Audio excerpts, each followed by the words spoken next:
Welcome to Shaken and Stirred Part 4. We're looking into some Bible stories where people got the shakes and where their life was shaken and relating that to how does that apply to us.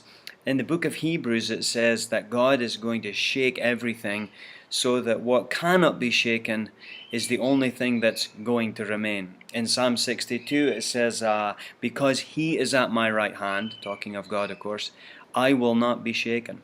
So there's three types of shakes that we've been talking about. Last episode we talked about when the world shakes you, or life itself. You're going through your business and different things happen, and we looked at the story of Joseph and how shook up he got, even though he had a great vision from God and a dream for his future. You know, him being sold into slavery, thrown in a prison, wrongly accused of adultery and so on. Man, that was a terrible thing that happened to that lad.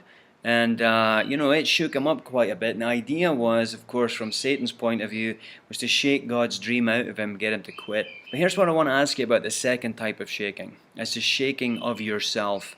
Sometimes when the world comes along and life shakes us, we do what Samson actually did. He got himself in trouble by being with a woman he shouldn't have been with, who betrayed him. And when she betrayed him to his enemies and they jumped on him, like life will do sometimes, or your enemy, Satan, will do, he said, I will arise and shake myself.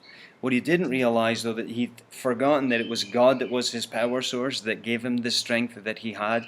And when he depended on himself and decided to pull himself up by his bootstraps, it actually led to him finding out in short shrift that he wasn't who he thought he was, and he wasn't all that. His dependency on God had gone. And so sometimes we get tempted, just like Samson, when life shakes us, to just, I'm going to do it myself. And we start making vows and promises and all sorts of religious efforts and different things we try to do. The Lord's not wanting you to do that. He may have brought the shakes into your life and He may not. But remember what the Psalm said, because He is at my right hand, I will not be shaken. The Lord wants to let you stand right beside Him. He is standing right beside you now, and He will lead you through the shakings of life.